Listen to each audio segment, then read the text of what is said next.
following Answers for Elders podcast features author, innovator, Alzheimer's and dementia family coach, Faith Marshall. And welcome everyone back to part 2 of our hour with the wonderful Faith Marshall. And we're here talking about family dynamics. How do you be the most supportive and, work together well in the care of a loved one? And this is really a much more complex situation than what we realize. And Faith, we're really glad that you're back. And we talked a little bit about, what goes on in families and how they process things. And boy, when I was taking care of my mom, I could have used you 20 times over because my family did not do well. So anyway, so fill me in. Obviously, we're going to talk this segment a little bit about how you put together, and you had mentioned a term called "who's on first," and I want to come back to that because we didn't really spend much time. What do you mean by that? Well, I think a family unit needs to kind of see where everybody falls in. It could even be the spouse of, like, if my dad was still alive when mom was diagnosed, he was kind of on point and we had to support him. Right. So it's who is the one that is going to be with the loved one most often, be it day to day, assuming that they start out the journey caring at home. Who's the one who is face to face with the loved one? And I call them, who's on first. And because they are the one face to face, the sibling who just calls on the lunch hour and talks to mom and has a good conversation, which is possible in a 10-minute phone call, for them to kind of fake it, they tend to start to doubt the one that's on first. Well, we need to just start out this whole team family so that they understand that you need to honor the person who's dedicating their time and taking care of mom, and you need to respect their opinion. And they shouldn't have to give you a count play by play of every reason and everything that mom said that confirms the diagnosis that they have. Right. But many times it's our own denial, and we tend to challenge our own siblings and try to get through our own fear by doubting our sibling in the diagnosis. I think that if we already have issues with siblings, which is very common in families, these kind of issues sometimes can be magnified. And, there's a lot of dynamics and triangulation and passive aggressive type scenarios that happen within families. And certainly that's really difficult to put those aside without somebody to kind of say, here's the boundaries, here's the rules, and what I really like about you using this is a metaphor, because it is like you're not in the family dynamic. Your job is to get out of it and to perform a function, or be a team member. And being that team member is really key, and helping families be aware to put the other stuff aside, and that necessarily isn't the easiest thing to do. Well, it's like coworkers in a way. Someone gets sick, who's going to fill in? And it doesn't always work that smoothly, but it's almost like you need an agreement, whether it has to be on paper or just a handshake, but an agreement as to who's going to step in if big sister, has an emergency with her kids or whatever might happen. You have to have the plan B and someone that can help. And you also all need to agree whether the patient themselves can be left alone or not, so that everyone understands that the one who's on first can't just go to a doctor's appointment themselves as easily as they used to. And it's really sad that usually the person who's on first sacrifices their own health, their finances, and all of that. Like you did, is they make sacrifices that the other siblings may not be aware of either. And the big thing is to try to reduce any resentment that comes up during this. But it is unfortunately, it's very common So Yeah, you've now been thrown into business with your yeah. siblings who you wouldn't have gone into business with because you all think like Right. differently. Well, it's interesting what you're saying this because I can relate to a scenario. My mom was from the Rat Pack generation, as you know. Um, she, had her 2 martinis every night, Mhm. that was her. My mom was Chardonnay. Yep. Oh, well, there you go. Same thing. And to the point where she got pancreatitis Yeah.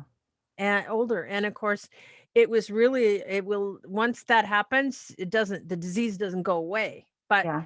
the thing is that I was, buying her vodka because Mhm. that's what she wanted, and Right. um, so this is the dynamic in the family. I was the primary caregiver, Right. and I didn't want her to live or to die a painful death because that's a very, very, very painful death Yes. to die Yes. that way. Um, and so I set boundaries. I said, you know what? I'm not going to buy you any more vodka. And I had my sibling that said, oh, let her drink. Hmm. you know and it wasn't thank I am very grateful for my cousin who was visiting at the time, and she did say, you know what, doesn't matter what you think, Suzanne's the one that is taking care of mom, and Exactly. so therefore guess what, we're going to do, and we need to support her, and so that means nobody in the family, we're not going to drink in front of you, we're not going to buy you alcohol, we're not going to do this. If I see any alcohol in your presence, I'm going to pour it down the sink. Mhm. And I just told her all the things I'm going to do. I didn't tell her that she had to stop drinking. It was like an intervention, but I basically told her that I want her to live, and I'm not going to participate in this again. Yeah. Yeah. And it was interesting because my mom went, okay, and she stopped drinking, which was amazing. But my sister-in-law, who felt differently, then the sad part was because this is family dynamics, she stopped visiting my mother Mm. because they used to sit and drink together. See? Right. So that was an interesting dynamic. And Yeah. certainly, when I sit back and I look at how that works within families, it's hard. Yeah. And it's hard for everybody to get on the same page. But you're right in the fact that my family ultimately had to do what I said was going to happen. Yeah. Yeah. You bring that up. It reminds me of a client that said that they were watering down mom's martinis, and then mom was just like, who's making these drinks? This is awful. No, Even though dementia had set in, she knew this is, what are you doing to my martini? that's funny. My mom would say, I'll have a margarita. And then I'd go to the server. Luckily, my mom was hard of hearing, and I'd go, virgin, please. And they'd laugh. Okay. Yeah. Well, you do. The Mom didn't point know is the you difference. do what you have to do to manage the loved one's care. We Yes, don't always all agree on it, but you do what you think is right. And exactly. it can be any number of those things that you think is right. And the siblings and the family need to honor your decision because Yeah. you're the one that deals with the outcome. Yeah. Alcohol can definitely create more havoc when sundowners hits in the Mhm. early evening. Oh, So super. yeah, there's all kinds of aspects to this. So, So tell me a little bit, what are the first steps? Once you get a family together and you realize who's on first and you've got people in a room, what's the first steps to creating kind of that dialogue? well, the first thing that's important is that they trust me. Hmm. And so getting to know each other is really the first step. So learning my history and what got me to Hmm. be a quote unquote expert or considered an expert, and developing those individual relationships with each family member because each of us are unique. Because at some point in this journey, I become the mediator, and I may be doing coaching with a family member on why this might be a better approach than what just happened. And let's role play this and see how this can be handled better. So nobody's throwing anything or Hmm. whatever might have just happened. So that's the first thing, is really the acquaintance and getting to know families.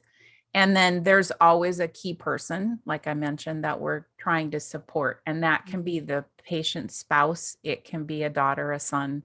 It can be a granddaughter. It can be a niece. I mean, I've A seen neighbor. seen them all. Yeah. Yeah. Yeah.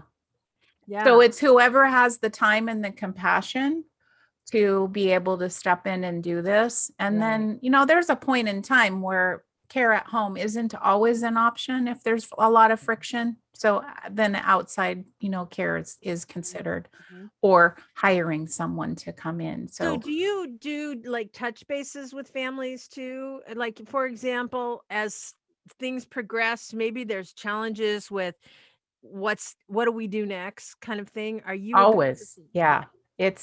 It's like presenting a roadmap. What do you Mhm. need now and what do you need next? If they see the whole 10-year journey, that can be really overwhelming. It's going to last a long time, but just what do I need to worry about next? And Mhm. then keeping track. Yeah. Mhm.